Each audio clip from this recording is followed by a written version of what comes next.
नमस्कार दोस्तों, मेरा नाम है अमन शुक्ला और एक बार फिर लेकर हाजिर हुआ हूँ एक डरावनी कहानी।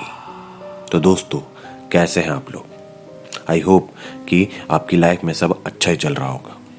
बरसात बहुत हो रही है तो अपना अपना ख्याल रखिएगा और बरसाती रेनकोट, छाता ही सब साथ में रखिएगा ज़रूर। तो दोस्तों, आते हैं अब हम कहानी पर। तो कहानी पसंद आए तो हमारा चैनल सब्सक्राइब करना ना भूलें। आप अक्सर आते हैं, कहानी सुन के चले जाते हैं और चैनल को सब्सक्राइब ही नहीं करते हो यार। तो मुझे डिमोटिवेट मत करो प्लीज़, है ना। अपना साथ दीजिए, आपके साथ की बहुत ज़रूरत है। कहानी पसंद आए तो हमारा चैनल सब्सक्राइब कीजिए, कहानी को लाइक कीजिए, शेयर कीजिए, कमेंट करके हमें बताइए कहानी कैसी लगी। और चलिए, बहुत हो गई इधर उधर की बातें, आते हैं कहानी पर। ये कहानी है मनोज की।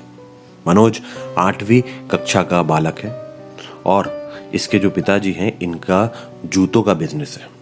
ठीक है। मनोज का पूरा नाम मैं आपको नहीं बता सकता, काफ़ी रूल्स एंड रेगुलेशंस होते हैं और मुझे मना भी किया गया है, इसलिए मैं आपको इस कहानी को सीधा मनोज के नाम से ही बताऊंगा। ठीक है।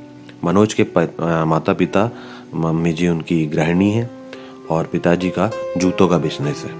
मनोज का एक छोटा भाई है अनुज और मनोज बचपन से ही भाइयों की तरह नहीं बल्कि दो अच्छे बेस्ट फ्रेंड्स की तरह रहते थे। अनुज जो छोटा भाई था काफ़ी सीधा था और मनोज बचपन से ही काफ़ी ज़्यादा शरारती और बदमाश था। आए दिन अक्सर उसके घर वाले उसकी शैतानियों से परेशान रहते थे।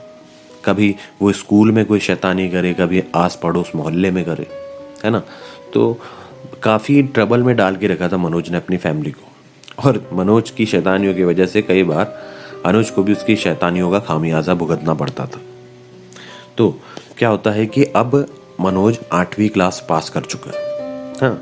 और क्या होता है कि मनोज के पापा मम्मी डिसाइड करते हैं कि ये इतना ज़्यादा शैतान हो गया है, बदमाश हो गया है कि इसकी संगत में छोटा वाला लड़का भी शैतानियाँ सीख रहा है और वो भी कहीं ऐसा ही ना हो जाए, बिगड़ ना जाए।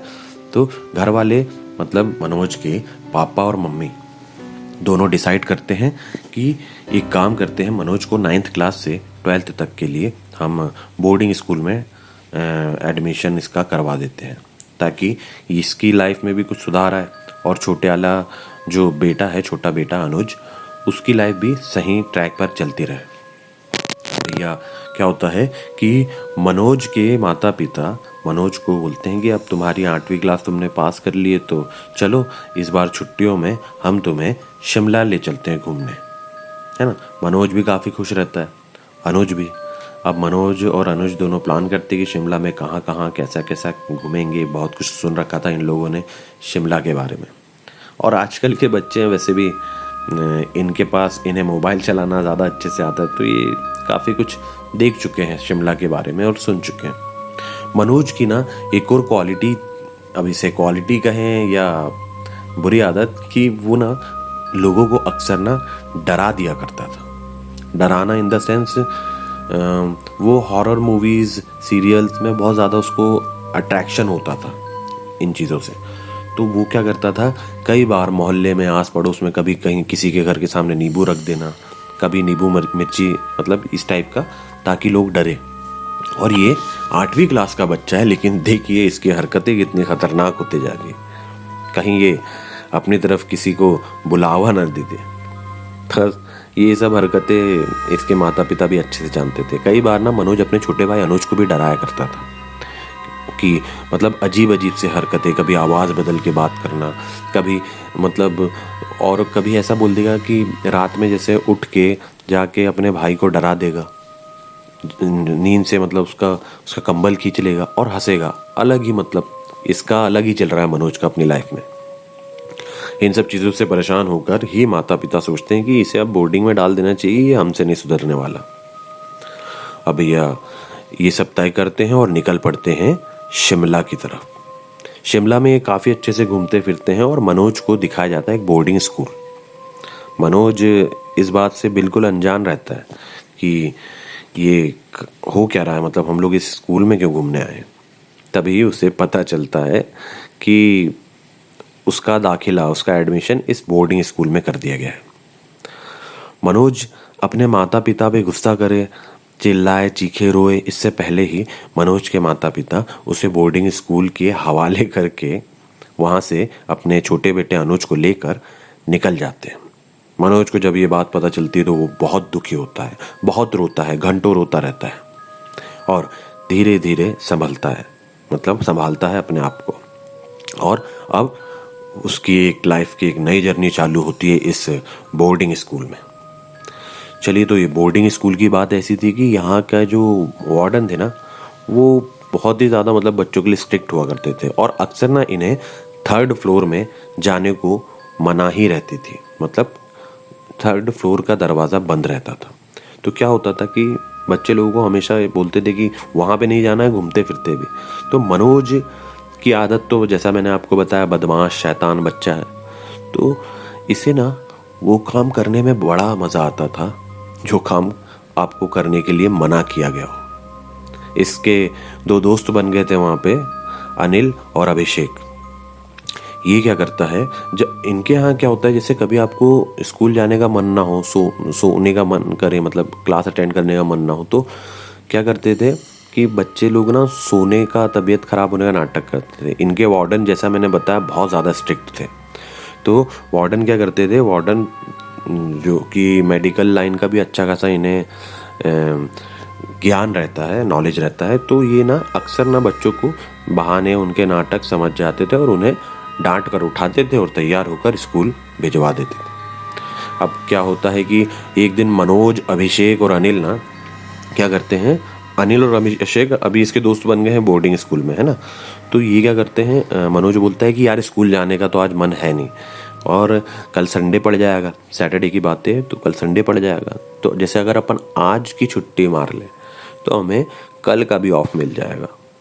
तो अब अभिषेक और अनिल बोलते हैं कि छुट्टी तो मारने का मन हमारा भी है, लेकिन वार्डन जो है ना बहुत स्ट्रिक्ट है।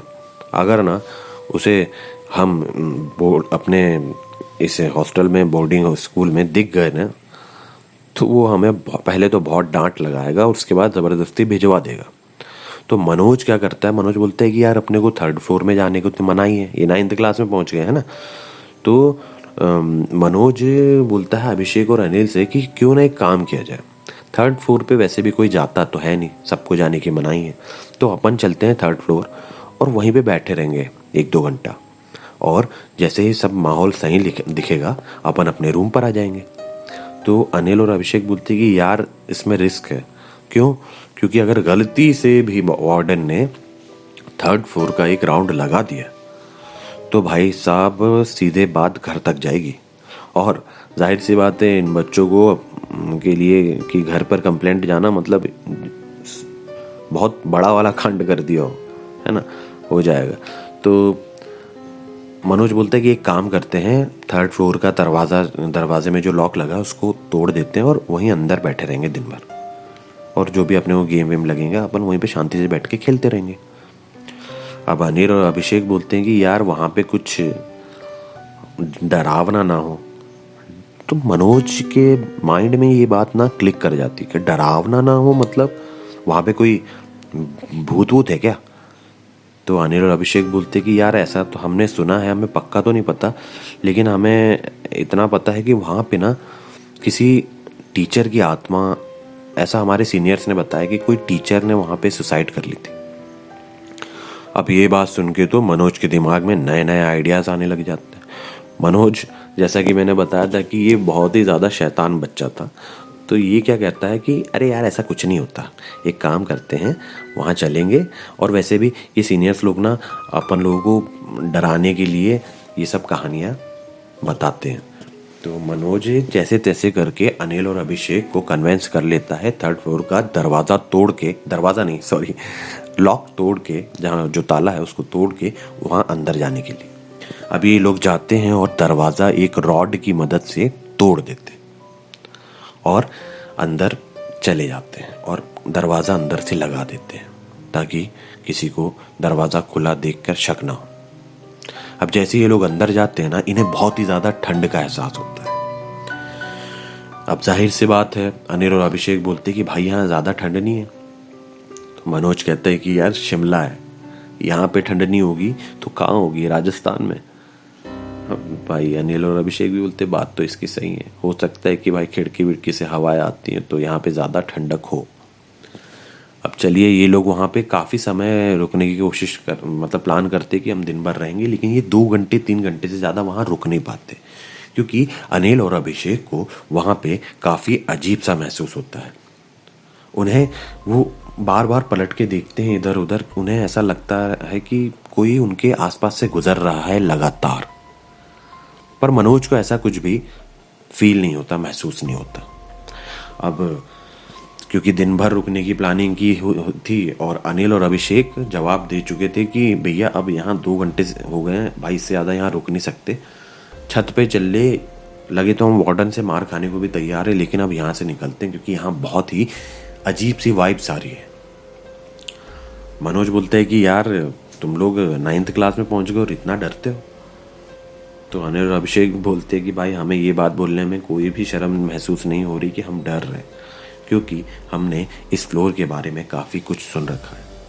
मनोज बोलता है तुमने तो खाली ये बार सुना ना कोई टीचर की आत्मा है। तभी वहाँ पे कदमों की आवाज़ आती है किसी के चलने की,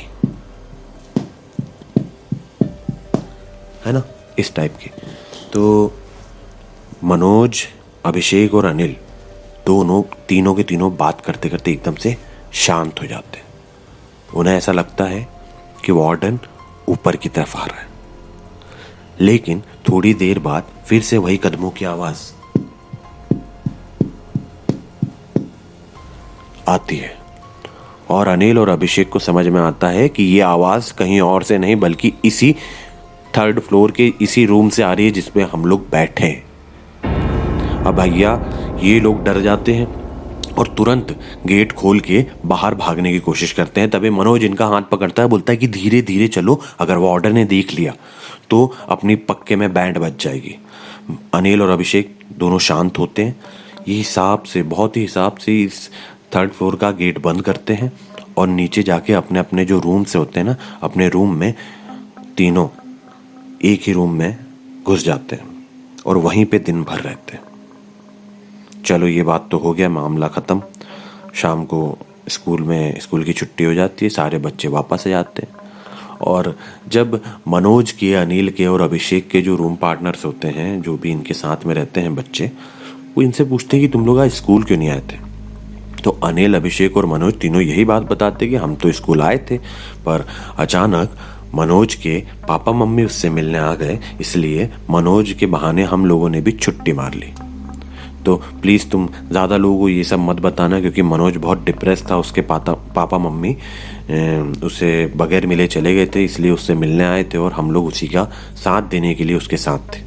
अब भैया इन लोगों ने ना अपने बाकी जो फ्रेंड्स हैं उनको तो ये सब बातें बता के बेवकूफ़ बना दिया, लेकिन जो सच है वो तो यही तीनों जानते थे, यानी कि मनोज, अनिल और अभिषेक। दूसरे दिन संडे था। संडे के दिन क्या होता है कि जो वार्डन होता है ना, वो सारे बच्चों को बोलता है कि बाहर निकल के एक लाइन से सब खड़े हो जाएंगे। अब ये बात सारे बच्चों को अजीब लगती है, लेकिन मनोज, अनिल और अभिषेक के माइंड में ये बात चल रही होती है कि वार्डन को पता चल चुका है कि 3rd फ्लोर का लॉक किसी ने तोड़ दिया है। अब मनोज, अनिल और अभिषेक तीनों एक दूसरे से कहते हैं कि चाहे कुछ हो जाए, कितने भी पड़े, लेकिन बताना नहीं है कि ये काम हमने किया। अब ये क्या होता है कि जैसे ही वार्डन सबसे पूछताछ कर रहे होते हैं, एक लड़का जो होता है जिसका नाम रहता है मिंटू, बोल सकते हैं हम उसे, क्योंकि सब उसको मिंटू ही बुलाते थे। तो मिंटू जो होता है, मिंटू बता देता है कि सर हम लोग तो सब स्कूल में थे, लेकिन कल मनोज के पेरेंट्स मिलने आए थे, वही था हॉस्टल में और उसके साथ अनिल और अभिषेक थे। वार्डन बोलता है मनोज के माता पिता यहाँ पे मिलने आए थे? अगर वो आए होते तो मुझे पता होता। अब वार्डन को समझ में आ गया था कि भैया कांड जो है इन्हीं तीनों में से किसी एक ने किया है, या फिर इस कांड में ये तीनों के तीनों शामिल है। वार्डन जो है वो घेरते हैं मनोज, अनिल और अभिषेक को और बुलाते हैं अपने और ले जाते हैं अपने रूम में, अपने ऑफिस रूम में, और बोलते हैं कि सच सच बताना बेटा, कि पहले तो ये बहुत प्यार से बोलते हैं कि बेटा सच सच बता दो कि 3rd फ्लोर का लॉक किसने तोड़ा है, क्योंकि अगर तुम तीनों में से किसी एक ने ये हरकत करी है या फिर तुम तीनों ने की है तो इसका जो परिणाम है काफ़ी खतरनाक हो सकता है। समय रहते अगर आप मुझे बता दोगे तो हम इसका कुछ उपाय कर सकते हैं, वरना ये बात जाएगी सीधे आप लोगों के घर पर, आपके माता पिता के पास, और आपको इस बोर्डिंग स्कूल से निकाल दिया जाएगा। इनफैक्ट हो सकता है कि आपको ब्लैक लिस्ट भी कर दिया जाए। अब ये बात तो बहुत ज़्यादा सीरियस हो जाती है। अनिल और अभिषेक एकदम रोने जैसा मुंह बना लेते हैं और बोलते हैं कि वार्डन सर, हमने मनोज को मना भी किया था कि ऐसा नहीं करते हैं, लेकिन मनोज नहीं माना और फिर हम तीनों ने वो मिलकर रॉड से वो ताला तोड़ दिया और अंदर चले गए। अंदर काफ़ी अजीब सा लग रहा था, लेकिन क्या करते, बाहर निकलते तो आप हमें पकड़ लेते। अब वार्डन के सामने ये सारी बात क्लियर हो चुकी थी कि भैया कांड तो इनने ही किया है, तो अब क्या किया जाए। वार्डन कहते हैं अनिल और अभिषेक को, चलो ठीक है तुमने सच सच बता दिया, लेकिन अब फोन जाता है मनोज के घर पर, उसके माता पिता के पास, वार्डन का। और जो वार्डन सर हैं वो बुलाते हैं मनोज के माता पिता को अपने स्कूल वापस कि आप आइए, आपसे कुछ जरूरी बातें करनी है। मनोज के माता पिता समझ जाते हैं कि इसने फिर से कोई हरकत या कांड कर दिया है, तो अब जाना पड़ेगा। लेकिन इस बार इसके जो पापा मम्मी हैं इतने आग बबूला होकर आते हैं ना कि भैया पहले तो आते हैं, तो जैसे ही ऑफिस में वार्डन सर से मिलते हैं तो वार्डन सर मनोज के माता पिता को पूरी इसकी हरकत बताते हैं। अब ये जैसे ही मनोज को ऑफिस में आता है वार्डन सर के सामने, तो इसके फादर गुस्से में एक जोर का थप्पड़ मारते हैं मनोज को और कहते हैं कि तुझे तेरी इन्हीं हरकतों के कारण हमने यहाँ पे एडमिशन दिला और तू यहाँ पर भी बच्चों को परेशान कर रहा है, उल जुलूल हरकतें कर रहा है, क्या करें तेरा, तू ही बता। वार्डन सर जो होते हैं मामले को थोड़ा क्योंकि मामला काफ़ी गर्म हो चुका था तो मामले को थोड़ा ठंडा करते हैं। इसके पापा मम्मी को भी अच्छे से समझाते हैं कि ये अभी बच्चा है और इसे धीरे धीरे अकल आ ही जाएगी। मैं आपके बेटे को इस स्कूल से नहीं निकाल रहा हूँ, लेकिन मेरी एक विनती है आपसे कि आप इसे कहीं मंदिर में ले जाके कुछ पूजा पाठ करवा दीजिए, क्योंकि इसने जो हरकत करी है उससे कहीं इसे कोई नुकसान ना पहुँच जाए। तो ये बात आप मनोज के माता पिता के लिए ना काफ़ी नई थी। वो बोलते हैं कि उसने एक ताला तो तोड़ा है, उसके लिए इसे मंदिर में ले जाके पूजा पाठ कराने के लिए आप हमें ऐसी सलाह क्यों दे रहे हैं। तो जो वार्डन सर है वो बताते हैं कि एक्चुअली में जो 3rd फ्लोर है वहाँ पर हमारे एक इंग्लिश के टीचर हुआ करते थे, मिस्टर स्टीफन। उन्होंने वहाँ पर आत्महत्या कर ली थी और उसके बाद से उस फ्लोर के में जो बच्चे रहते थे उनके साथ काफ़ी अजीबोगरीब हरकतें होने लग गई। उन्होंने कई बार ये शिकायत करी कि उन्होंने मिस्टर स्टीफन को वहाँ पे गुजरते हुए या बालकनी में खड़ा हुआ देखे हैं। तो अब ये बात सुन के मनोज के माता पिता पिताजी बोलते हैं कि सर आप इन सब बातों पर यकीन रखते हैं। तो वार्डन सर कहते हैं कि नहीं, मैं इन सब बातों पे बिल्कुल यकीन नहीं करता, लेकिन कुछ दिन पहले मैंने भी मिस्टर स्टीफन को देखा था वहाँ। और ना जब ये सब जो पैरानॉर्मल एक्टिविटीज़ होती है ना, जब तक आपके साथ हो नहीं ना, जब तक आपके ऊपर बीते नहीं ना, तब तक ये बातें इंसान हंसकर ही बोलता है कि इन सब चीज़ों पर आप भरोसा करते हो या नहीं। लेकिन मैंने मिस्टर स्टीफन की आत्मा को वहाँ पे कई बार देख चुका हूँ। जिस दिन की मैं आपको बात बता रहा हूँ ना, जब मैंने पहली बार मिस्टर स्टीफन को देखा तो मुझे ऐसा लगा कि हो सकता है कि मेरे दिमाग का वहम हो, क्योंकि ये जो मिस्टर स्टीफन है इन्हें गुजरे लगभग साल भर के ऊपर हो चुका है। और जब बच्चों ने 2-3 महीने वहाँ पे बच्चे रहे उनके गुजरने के बाद और उन्होंने काफ़ी शिकायतें करी, तो उन बच्चों को शिफ्ट कर दिया गया और 3rd फ्लोर को खाली करवा दिया गया। पर मैं कभी इन सब चीज़ों पे भरोसा नहीं करता था, लेकिन अब क्योंकि जिस दिन से इन लोगों ने उस 3rd फ्लोर के जो लॉक को तोड़ा है ना, ताले को तोड़ा है ना, उसके बाद से मुझे वहाँ पे मिस्टर स्टीफन कई बार दिख चुके हैं। कभी वो बालकनी में खड़े दिखते हैं तो कभी टहलते हुए। वो काफ़ी पारदर्शी जैसे दिखते हैं, मतलब एक हल्की सी उनकी परछाई दिखती है, उनके आर पार देखा जा सकता है, लेकिन ये समझ में साफ साफ आता है कि वो मिस्टर स्टीफन ही है। अब आप इसे मेरी आंखों का धोखा कहिए या कुछ और, मुझे इससे कोई फर्क नहीं पड़ता। मैंने जो देखा है वो मैं जानता हूँ, और मैंने क्या देखा है वो भी मैं समझ चुका हूँ। तो मेरा तो बस यही कहना है कि अगर इस बच्चे के साथ कुछ, मैं नहीं चाहता कि कुछ भी गड़बड़ हो, तो आप जो भी धर्म आपका है, आप जिन भी भगवान जी को मानते हो, वहाँ पे ले जाकर इस बच्चे के को थोड़ा पूजा पाठ करवा दीजिए इसके नाम से, ताकि ये इन सब पैरानॉर्मल चीज़ों से दूर रहे। क्योंकि आपको नहीं पता, अगर एक बार इन सब, क्योंकि मैंने जब से मुझे ये मेरे साथ वार्डन सर कहते हैं मनोज के माता पिता से कि जब से मेरे साथ मुझे ये मिस्टर स्टीफन दिखे हैं तो मैंने इन सब चीज़ों के बारे में बहुत रिसर्च की है, और कंक्लूजन यही निकला है कि अगर आप के साथ ऐसा कुछ हो रहा है तो आप इसे मन का वहम न मानते हुए जितना जल्दी हो सके इसका उपाय कर लीजिए, वरना कई बार ना मैटर हाथ से निकल जाता है और इस वजह से लोगों को अपनी जान तक गंवानी पड़ी। अब भैया ये सब बातें सुन के तो मनोज के माता पिता ना काफ़ी परेशान हो जाते हैं। मनोज की जो मम्मी होती हैं ये सारी बातें उनके भाई यानी मनोज के मामा जी से शेयर करती हैं। अब मनोज के मामा जी बोलते हैं कि अगर ऐसा कुछ है तो हम बालाजी के मंदिर चलते हैं और बजरंगबली जी के सामने अपने बेटे को ले जाकर वहाँ पे उसका जो भी पूजा पाठ होता है वो करवा देते हैं। बजरंगबली दद्दा का हाथ इस बच्चे के ऊपर आ गया तो मैं यही मानता हूँ, इसके जो मामा जी कहते हैं कि बजरंगबली दद्दा का हाथ इनके ऊपर आ गया, बच्चे के ऊपर आ गया, तो इसे दुनिया की कोई भी बुरी शक्ति नुकसान नहीं पहुंचा सकती। ये लोग हनुमान जी के एक नॉर्मल से मंदिर में जाते हैं जो इनके मामा जी ने बताए होते हैं, है ना। और ऐसा नहीं, मैं ये नहीं बता रहा हूँ कि कहीं बहुत फेमस मंदिर चले गए हों, है ना, और वहीं पे जाके इस बच्चे की पूजा पाठ करवाई हो, है ना। एक नॉर्मल से मंदिर जाते हैं हनुमान जी के, जिसका एड्रेस इसके जो मनोज के मामा जी हैं इन्होंने दिया था।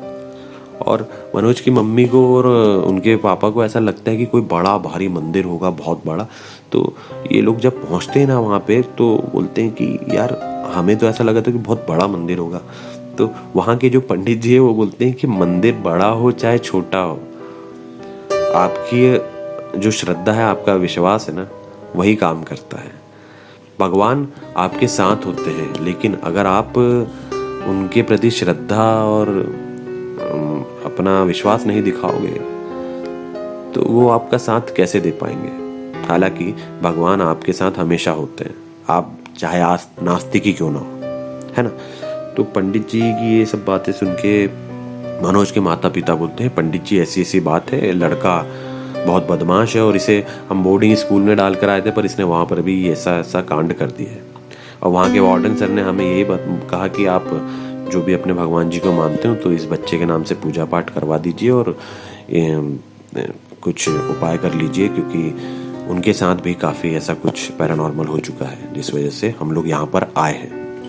अब पंडित जी पूरा मैटर समझ जाते हैं और पंडित जी बोलते हैं कि कोई बात नहीं, आप आ तो गए और सही समय पर आ गए, तो ये तो बहुत अच्छी बात हुई। चलिए, अब पंडित जी ना क्या करते हैं, मनोज के माता पिता को बोलते हैं कि आप लोग यहाँ बैठिए, मैं थोड़ा मनोज से बात करना चाहता हूँ। पंडित जी मनोज के सर पर हाथ रखते हैं और बोलते हैं चलो बेटा थोड़ा आगे तक घूम कर आते हैं।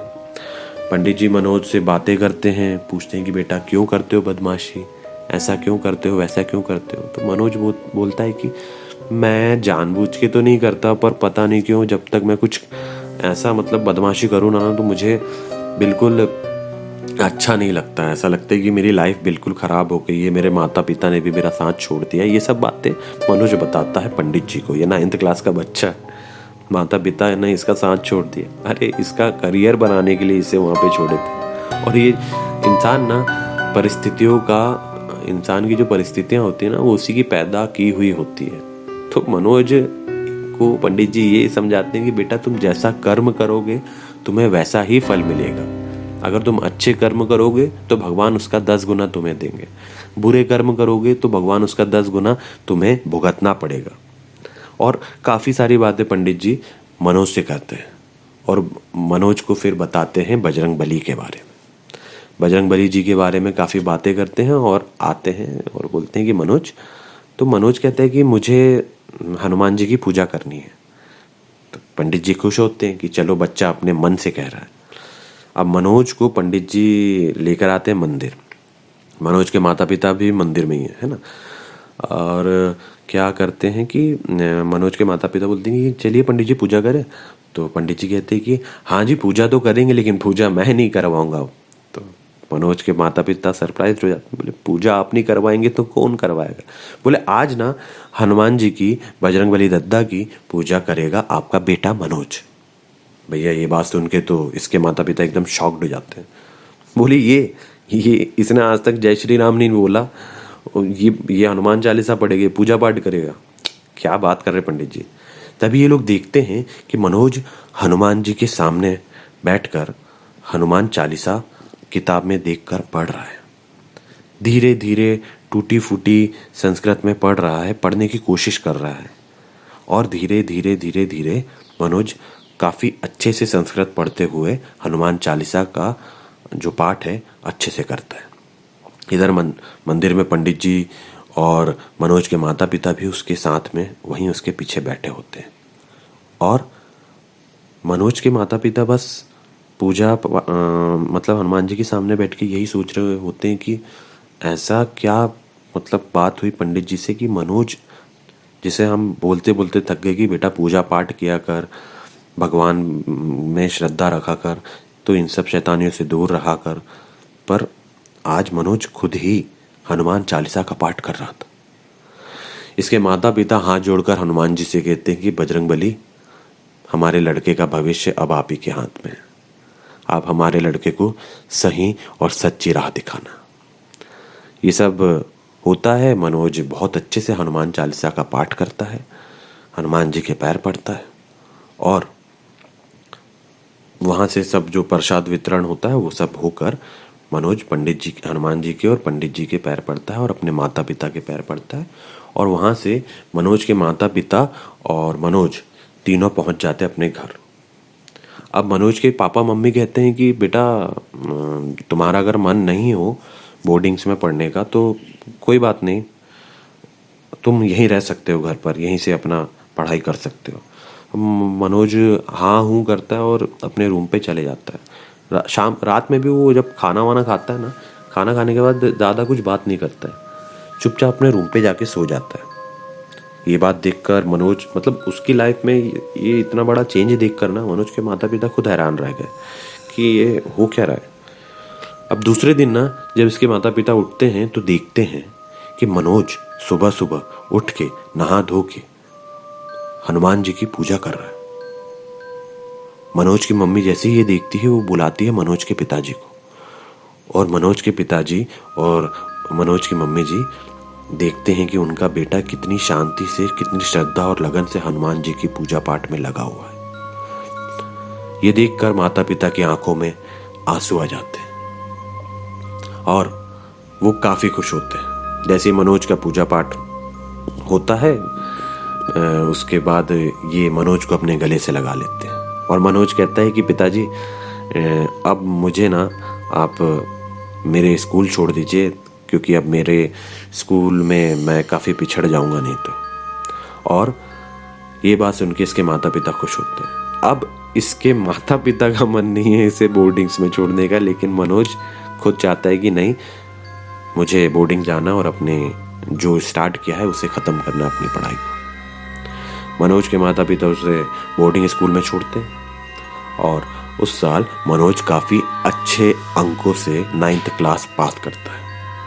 हाँ नहीं, इसने टॉप वॉप नहीं किया था, लेकिन हाँ जो लड़का 2nd डिवीज़न 3rd डिवीज़न आता था उसने 68-69% जो बनाए हैं उसके लिए काफ़ी बड़ी उपलब्धि रही। मनोज को जब छुट्टियों में लेने इसके माता पिता इसके बोर्डिंग स्कूल जाते हैं तो वार्डन सर से मिलते हैं, तो बोलते हैं कि आपने इसके साथ किया क्या है, क्या मतलब कहाँ लेके गए थे आप इसे।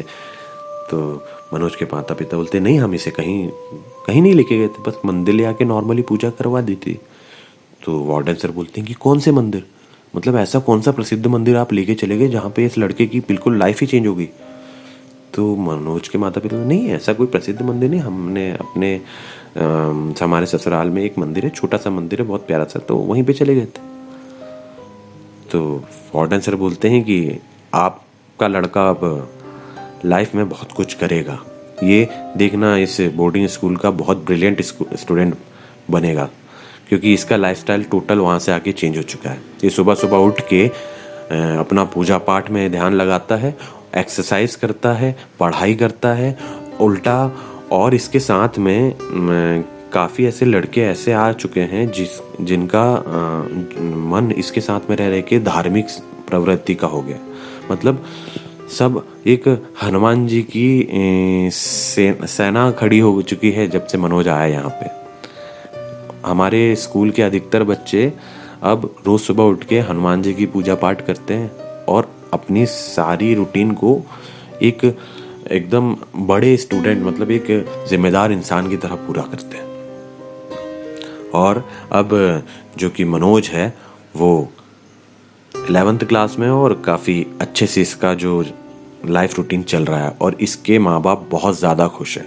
बस बजरंगबली दद्दा के को शुक्रिया कहते इनकी ज़बान नहीं थकती। तो दोस्तों, इसमें हमें यही बात समझ में आती कि कभी ऐसा कुछ गलत अपने को नहीं करना चाहिए, जहाँ पे जाने को मना है वहाँ नहीं जाने का, है ना। और अगर आपको ऐसा कुछ लग रहा हो तो सही समय पर उस चीज़ का उपाय कर लीजिए, वरना हो सकता है कि आगे आने वाले समय पर ना वो जो चीज़ को आप वहम समझ के हटा देते हैं ना, वो बहुत बड़ी चीज़ बन जाए। और भूत प्रेत के बारे में मेरा क्या स्टैंड है वो तो आप लोगों को पता ही है।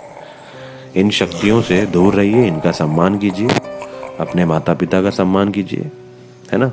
और बने रहे मेरे साथ। मैं हूँ आपका दोस्त अमन शुक्ला और लाता रहता हूँ अक्सर डरावनी कहानियाँ।